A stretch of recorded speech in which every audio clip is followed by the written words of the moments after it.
Ollie was in the art museum just, relaxing a bit.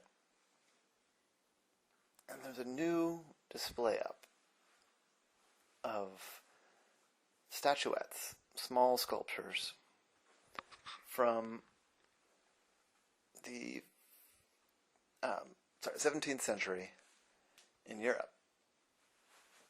It's a traveling exhibition. And there were a few other unifying themes, but one of the things that was sort of talked about in some of the materials was that these are all objects that were reputed to be cursed. Now, I thought that was very interesting. For one thing, just to hear about the stories that revolve up around objects, but then, of course, Ollie has run into a fair amount of mystical artifacts. So he was interested to see if he could tell which ones were real. As he's walking around, though, most of them seem to be debunked, right there in the little plaque describing the piece. But as he was reflecting on a statuette of a tailor, like somebody that alters clothes, he noticed that there was a pigeon up in the rafters, up in the tops of the walls, which is annoying but not entirely unusual in a public building like that. But, enough that you would notice, but not a big deal. But what made Ollie really stop and pay attention was that the pigeon landed on the case. There's like a plexiglass case around the sculpture. And right as soon as it did, the pigeon turned into a chicken. Now the chicken, didn't seem particularly bothered by this development. But even though they're both small-ish birds, the reaction to people of a pigeon in a museum is a lot different than the reaction of people to a chicken in the museum. In fact, no one had really noticed the pigeon apart from Ollie. But as soon as there was a chicken there were gasps and even a scream. Ah! There's a chicken! And the docents and the guards came running, and indeed there was a chicken. It had hopped down from the plexiglass and was now just sort of meandering around the floor, doing what any chicken would do if it suddenly found itself in an art museum. It was looking for food and poking it around and sniffing things and just doing chicken stuff like it was the most normal day in the world. Now, Ollie, as far as he could tell, was the only person that had seen it change, though, because the guards and the docents started to shoo it away. And they got on the radio, and Ollie heard them saying that there was an exit, a balcony nearby, that they could sort of shoo it toward and get it outside. But they were also calling around on the radio and see if someone had come in with a chicken or how a chicken might have gotten there. Ollie, though, decided to stay put, because he was curious what else might happen. He went and got himself a coffee and came back and sat on a bench across from the Tailor. That's when he noticed that the title of the work was called Minor Alterations, which is what you might get from a tailor if your suit needs, a little more slack in the waist, or if you want to add a hemline or raise the hemline of a dress. And the story on it, just a paragraph like any other, was that strange and confusing things happened around the sculpture. And so eventually it was placed up in a high tower where it wouldn't bother anybody. And there it sat for close to 100 years before becoming part of this collection. Awesome stuff. As I was contemplating this, he saw a mouse. And it wandered over and put its little front paws up on the stand for the little pedestal that the sculpture was sitting on. And just like that, the mouse became a vole, which is an even small rodent. because a vole is not as long as a mouse, the vole that was a mouse stumbled and fell over. But other than that, it also didn't seem perturbed by the situation. Unlike a chicken, nobody noticed the vole. It just kind of wandered off in search of, well, voles live in the ground, so it was probably looking for a place to burrow. Well, he wasn't sure what was going on exactly, but he was sure that he wasn't going to touch any part of that display.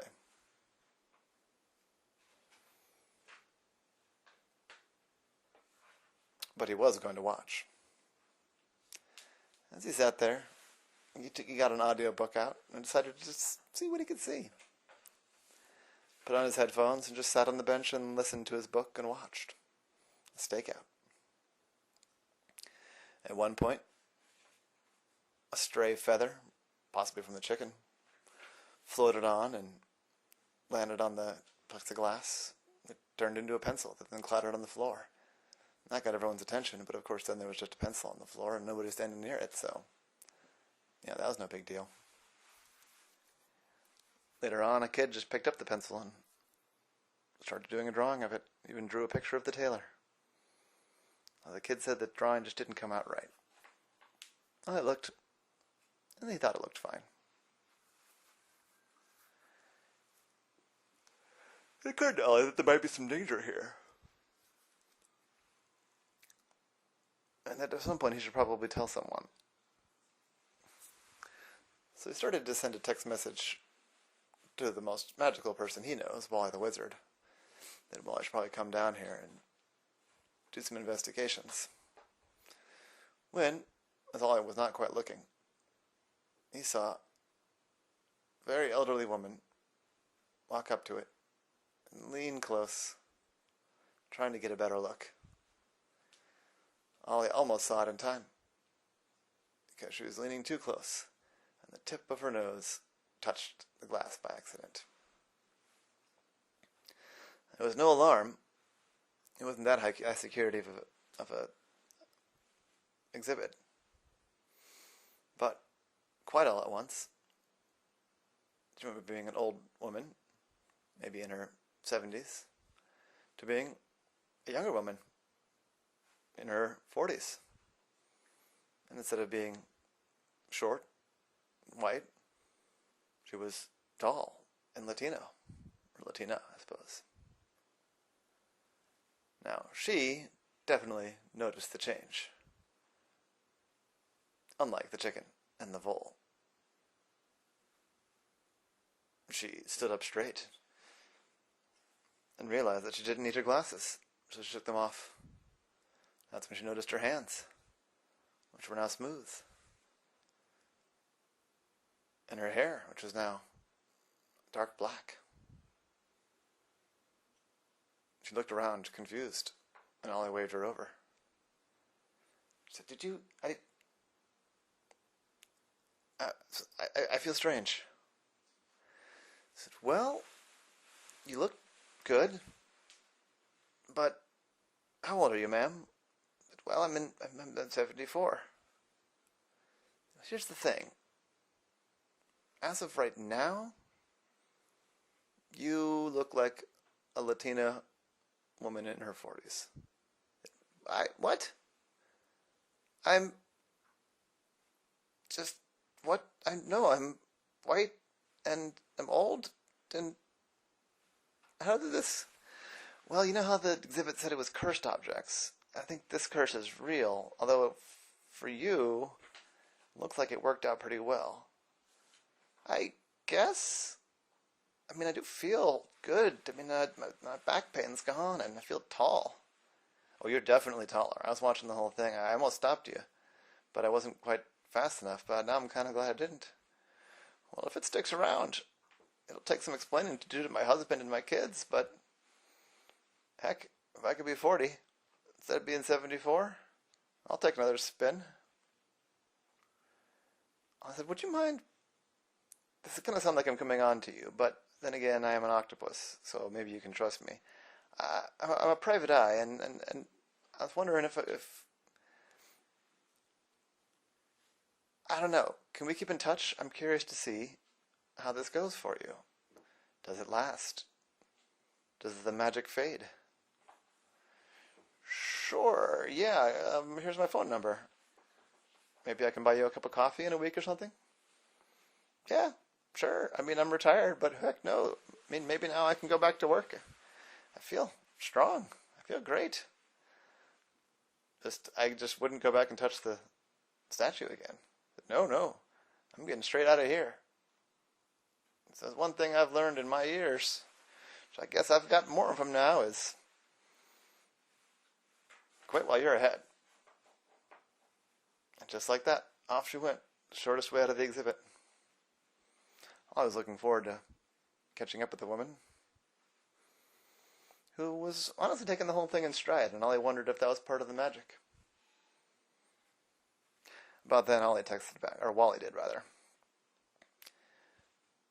I said, minor alterations. Yeah, I know that piece. It shouldn't be in a museum. It should be locked away in a safe. Ollie texted, hold on, let me call you. He went out to the lobby where you're allowed to make phone calls and told Wally everything. Wally said, well, that she's lucky. I mean, it wouldn't have changed her, well, it's kind of random. I mean, it wouldn't have turned her into a houseplant. It has to be a minor alteration. So she's still a woman, just not like a kid. But it could have just as easily turned her into a 70-year-old man. Or who knows what. I should come down.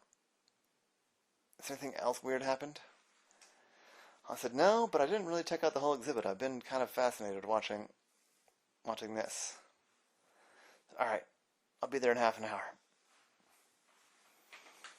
Well, I went back and watched, and he walked through the other way. He's looking to see if there were any other odd things going on with other exhibits. There was one, a cat, that seemed to have a glow that didn't quite make sense.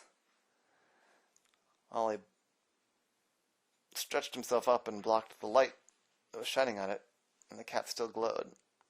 So maybe that was real too. The what? The cat. It glowed. Oh, I thought it was a trick of light. Shh. Shh. It's a jade cat. Not like a living cat, but like a statuette of a cat. This one made of jade. And I thought it was a trick of the light, but even when you blocked the light, it still seemed to glow.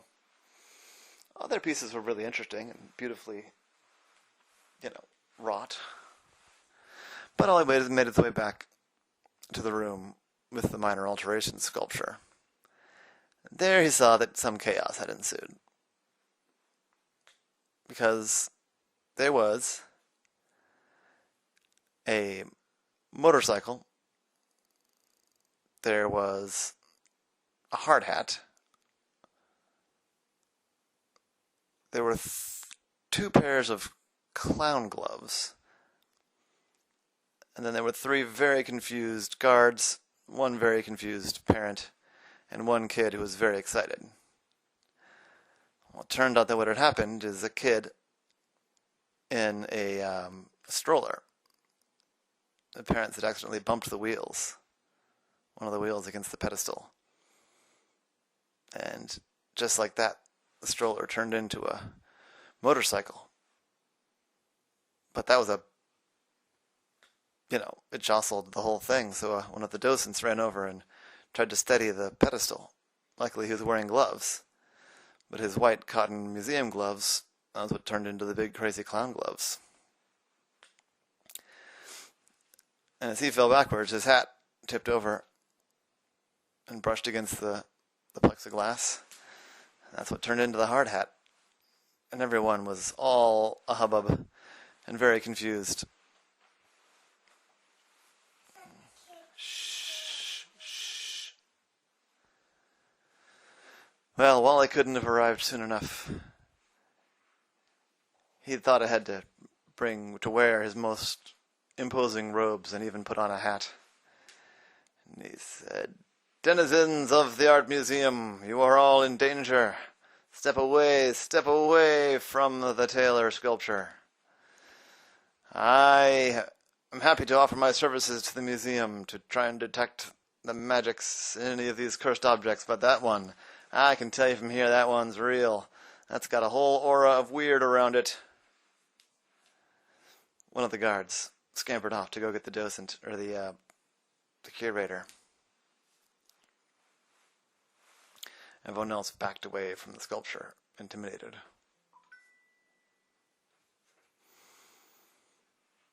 Ollie says, "What's the plan?" Well, I think for now, Ollie, the plan is very simple. And you move the motorcycle away, careful not to touch the sculpture or its stand,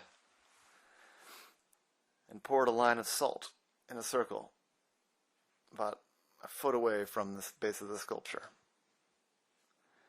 And he did some incantations, and then poured alcohol over the salt and lit it on fire. And the fire burned a blackish purple. And just for a second, a tube of light flashed around and then faded. Well, I said, "All right, hey kid, can I borrow that pencil?" And the kid handed the pencil. And Wally tossed it at the sculpture. It bounced off of the force field that Wally had just directed. I said, "All right, that should keep everybody safe for now. Ollie, we're going to have to think our way out of this one. Let me buy you a cup of coffee. Let's strategize." Right then, the curator came in. And I recognized her right away.